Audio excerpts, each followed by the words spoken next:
नमस्कार, बहुत बहुत स्वागत है आप सभी का एनएमएफ न्यूज में। मैं हूं आपके साथ शिवशंकर उपाध्याय।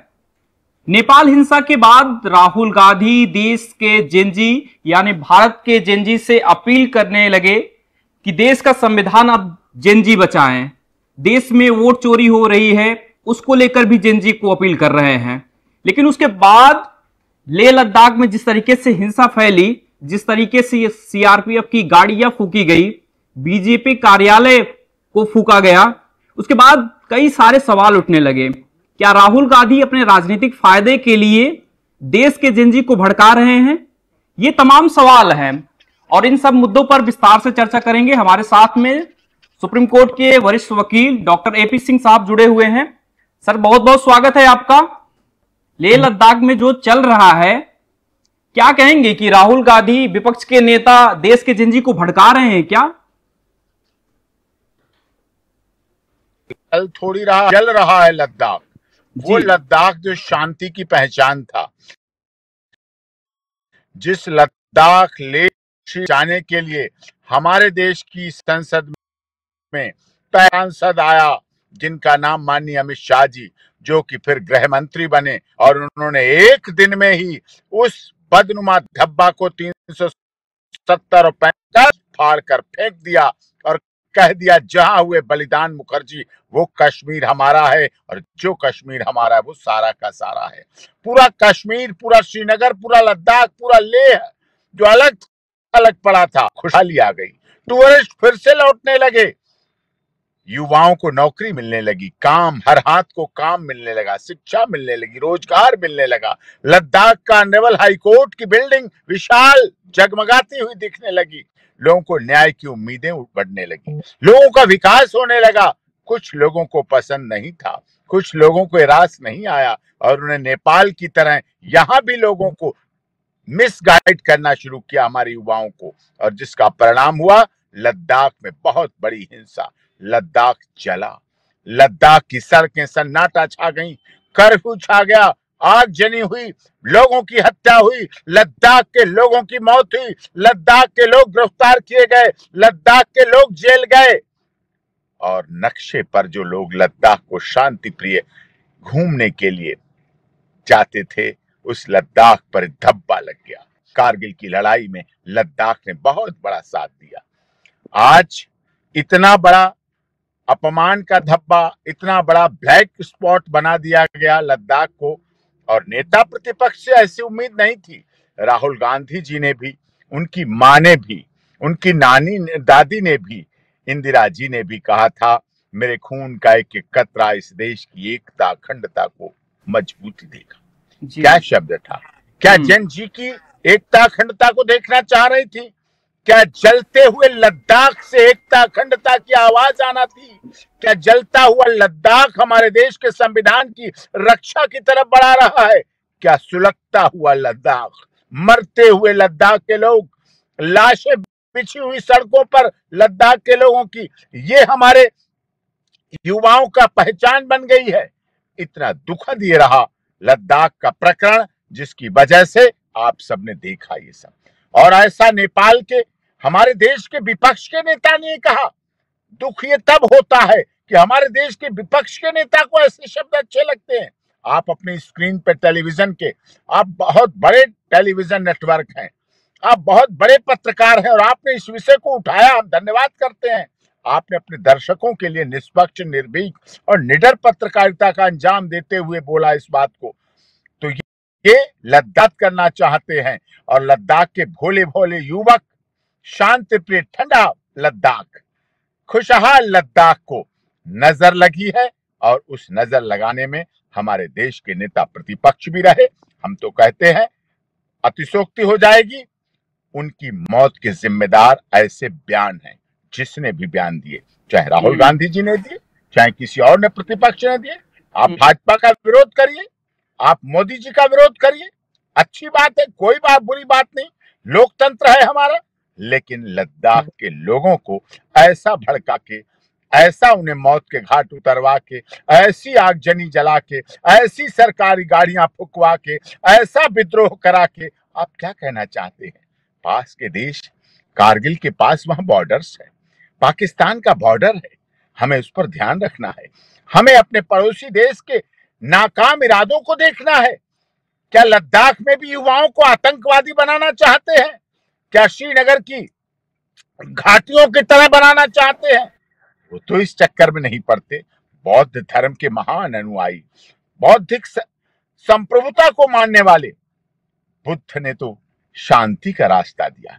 आज यूनाइटेड नेशंस ऑफ ऑर्गेनाइजेशन में बोला जाता है ओम शांति ओम। वाक्य UNO, United Nations of Organization में बोला गया। और कहा उसी बुद्ध की धरती, उसी बौद्ध का धर्म का, जहां लद्दाख में कितने उनके अनुयायी हैं। दलाई लामा साहब जाते हैं लद्दाख में, रुकते हैं। हमारी एक बार वहां उनसे मुलाकात हुई लद्दाख में, देखा है लद्दाख और लेह को, कितनी शांति प्रिय लोग। लेकिन ये घटना बहुत दुखद है और इस पर अवश्य ही सरकार को, विपक्ष को, सत्ता अलग चीज है, राजनीति होती है, हार जीत होती है। पूर्ण दर्जा मिले ना मिले कोई इससे फर्क नहीं पड़ता। जब लद्दाख को संघ शासित राज्य बनाया गया था, वहां के लोगों ने मिठाई बांटी थी, हमने देखा था उसको। उस समय मुझे वहां जाने का अवसर मिला, वो चीजें उपलब्ध हैं। लेकिन अब यहाँ वहां ऐसा कराना राजनीति के लिए बिल्कुल पूरी तरह से गलत है, दुखद है। लेकिन सर सवाल ये उठ रहा है कि जेनजी की आवाज दबाई जा रही, केंद्र सरकार पे भी यही आरोप लग रहे हैं। आप देख रहे होंगे सोनम वांगचुक के बयान आ रहे हैं, कहा जा रहा है कि सरकार उनको भी परेशान करने के मकसद से सारी चीजें कर रही है। अब तो गिरफ्तारी भी उनकी हो चुकी है। देखिए, आंदोलन कोई भी हो, आंदोलन जब बड़ा आंदोलन होता है तो उसमें से नेता जन्म लेते हैं। चाहे लोकनायक जयप्रकाश नारायण जी की हो, चाहे राम मनोहर लोहिया जी की संपूर्ण क्रांति का नारा था वो शुरू हो, उस समय के नेता है। चाहे अन्ना हजारे जी का आंदोलन हो, उस समय के नेता है। जब भी मूवमेंट होती है तो उसमें से कुछ नेता जन्म लेते हैं राजनीति करने के लिए। राजनीति होगी, पार्टियां बनेंगी, सामाजिक संगठन जो लद्दाख में सामाजिक काम करने के लिए बने हैं, उनका हिडन एजेंडा है, अंदर का एजेंडा है राजनीति करना। उनका एजेंडा है ML11 के मुख्यमंत्री बनना, उनका एजेंडा है लद्दाख में राजनीति करना। लेकिन उस लद्दाख में राजनीति करिए, आप सामाजिक संगठन चलाइए, लेकिन वहां के लोगों की मौत, उसको क्या लाके कहेंगे? लोग क्या कहेंगे? हत्यारे सामाजिक संगठन, मौत के जिम्मेदार सामाजिक संगठन, आगजनी के सामाजिक संगठन, बसों पर जलती हुई, लाठियां चलती हुई, गोलियां चलती हुई, टायर जलाए जा रहे हैं, गाड़ियां जलाई जा रही हैं, फूके जा रहे हैं, घर पकड़ के मारे जा रहे हैं। ये सामाजिक संगठन का काम है। इससे लद्दाख खुशहाल होगा, इससे हमारा जम्मू कश्मीर और भारत का एक अभिन्न अंग संघ शासित प्रदेश लद्दाख ले, इससे खुशी मिलेगी। इससे कारगिल के शहीदों को खुशहाल करेंगे। वो कारगिल के शहीद जो पूरे देश में फैले हुए हैं, पूरे देश के शहीदों ने वहां पर कारगिल में युद्ध लड़कर वहां अपनी लाशों को तिरंगे में लिपटवा के भारत के विभिन्न राज्यों में पहुंचे थे। जब लोग कारगिल पहुंचे थे सैनिक, उन्होंने एक ही बात कह के गए थे कि मैं या तो तिरंगे में लिपट कर आऊंगा या तिरंगा लहरा के आऊंगा। तिरंगा लहराया गया वहां, और तिरंगे में लहराने की कीमत तिरंगे में लिपट कर आना पड़ा। उन शहीदों की श्रृंखला उत्तर प्रदेश भी है, राजस्थान भी है, मध्य प्रदेश भी है, हरियाणा भी है, हिमाचल भी है, पंजाब भी है, बिहार भी है, छत्तीसगढ़ भी, झारखंड, महाराष्ट्र, सब जगह शहीद हुए यहाँ के युवा। एक सवाल ये उठ रहा है कि लगातार अब ये इसको, इस हिंसा के पीछे ये भी कहा जा रहा है, जो लॉजिक विपक्ष दे रहा है वो तो यही कर रहा है कि पीएम मोदी से नाराजगी है क्योंकि वो अच्छी तरीके से चला नहीं पा रहे हैं देश को। इस वजह से भी देश के जेनजी जो है सड़कों पर उतरे हैं, और उनका एक गुस्सा है जो कि लेह लद्दाख की सड़कों पर दिखा है, और इसमें सरकार फेल रही है। वो संघ शासित प्रदेश से राज्य मांग रहे हैं, यही तो मांग थी। वो फीटू अभी तय, अभी बहुत समय नहीं बीता। वो फोटोग्राफ निकालिए, वो खबरें निकालिए, वो वीडियो निकालिए, नहीं तो मैं अपनी भी भेज दूंगा। जिस समय लद्दाख में संघ शासित 370 और 35 से हटी, स्वतंत्र हुआ जम्मू कश्मीर मता के साथ जब आया था, तब सारी दुनिया ने देखा था कि किस तरह से लद्दाख के लोग मिठाई बांट रहे थे। वो अपने को सुरक्षित महसूस कर रहे थे, संरक्षित महसूस कर रहे थे कि किसी ने उनकी आवाज सुनी। कोई ऐसा देश का प्रधानमंत्री आया, कोई ऐसा देश का गृह मंत्री आया जिसने लद्दाख के लोगों के अधिकारों की रक्षा के लिए उन्हें स्वतंत्रता दी, उन्हें कानूनी अधिकार दिए। आप सोनम वांगचुक को कैसे देख रहे हैं इस मुद्दे को लेकर? जिस तरीके से वो बोल रहे हैं, सामने आ रहे हैं, मीडिया के सामने आ रहे हैं और जैसे आरोप लगा रहे हैं केंद्र सरकार पर, उसको लेकर क्या सोच रहे हैं आप? जब कारगिल युद्ध हुआ था तब तो नहीं बोले जी, तब तो बिल्कुल नहीं बोले, अब हाँ। बोलेंगे। राजनीति करनी है, सत्ता लेनी है, सत्ता के गलियारे तक पहुंचना है, इसलिए धरना भी होगा, आंदोलन भी होगा। अब उनकी क्या कहूं, उनके तो विदेशी खाते पाए गए, हाँ बिल्कुल। उनके साथ तो विदेशी पैसे मिल रहे हैं। साहब, विदेश के पैसे से हमारे जम्मू कश्मीर का भिन्न हिस्सा लद्दाख को आप बचाना चाहते हैं? विदेशों से फंडिंग करके, विदेशों से पैसे लेकर भारत की संप्रभुता को तोड़ना चाहते हैं, भारत की सरकार को अस्थिर करना चाहते हैं, भारत के संविधान को मजाक बनाना चाहते हैं, भारत के सुप्रीम कोर्ट पर सवाल उठाएंगे आप। कौन सह सकता है इसको? लद्दाख के लोग तो नहीं सहेंगे। अभी सच्चाई सामने आने दीजिए, पर्दे के सामने आने दीजिए। जो पर्दे के पीछे का खेल है, ये बहुरूपीय हैं, ये इस तरह का रूप धारण करके सत्ता पर बैठते हैं। दिल्ली में भी ऐसे आए थे। सब देश के जेनजी से क्या कहना चाहेंगी कि जो लोग इसमें शामिल हो रहे हैं, जिस तरीके से गाड़ियां फूकी जा रही हैं, उनके लिए क्या कुछ कहना चाहेंगे आप?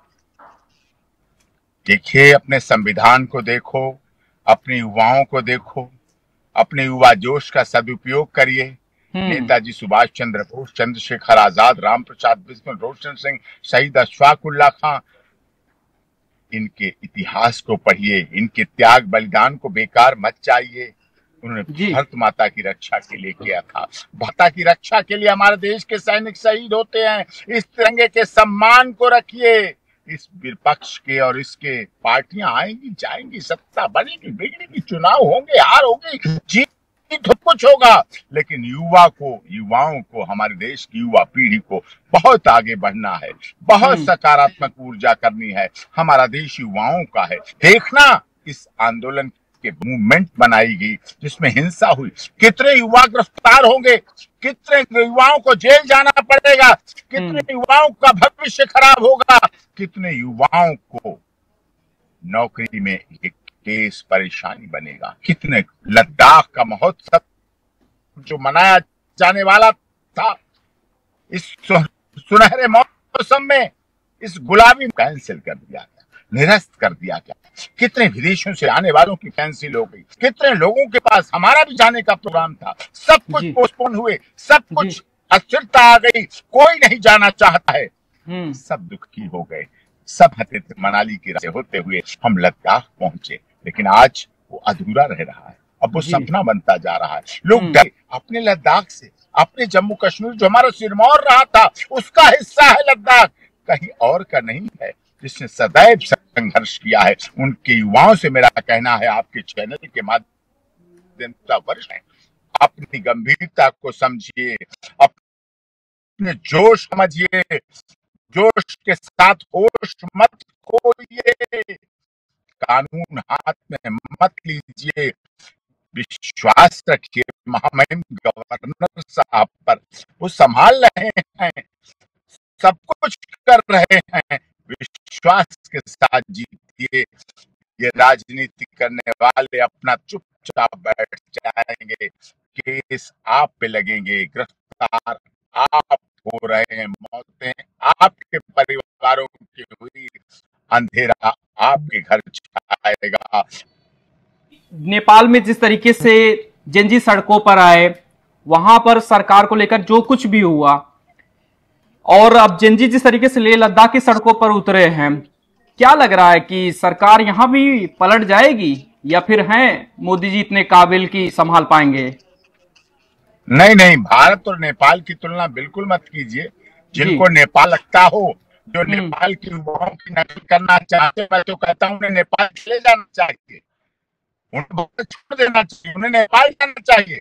जिन्हें नेपाल अच्छा लग रहा है उन्हें नेपाल जाने दो, जिन्हें पाकिस्तान अच्छा लग रहा है उन्हें पाकिस्तान भेज दो, और आराम से जबरदस्ती भेज दो, और जिन्हें बांग्लादेश अच्छा लग रहा है बांग्लादेश भेजो, इन्हें भेजो, वहीं में अच्छा लगेगा, इनका लेबर वहीं के रहने का है। ठीक है सर, बहुत बहुत शुक्रिया आपका इस मुद्दे पर जुड़ने के लिए और विस्तार से बताने के लिए कि आखिर क्या कुछ हालात चल रहे हैं लेह लद्दाख में। और जेनजी को लेकर जो कुछ आपने कहा वो देश के नौजवान सुने और हिंसा में अपने आप को ना झोंके, क्योंकि उनका ही करियर तबाह होने वाला है। बाकी आपकी क्या कुछ राय है लेह लद्दाख को लेकर, हमें जरूर बताएं। बहुत बहुत धन्यवाद।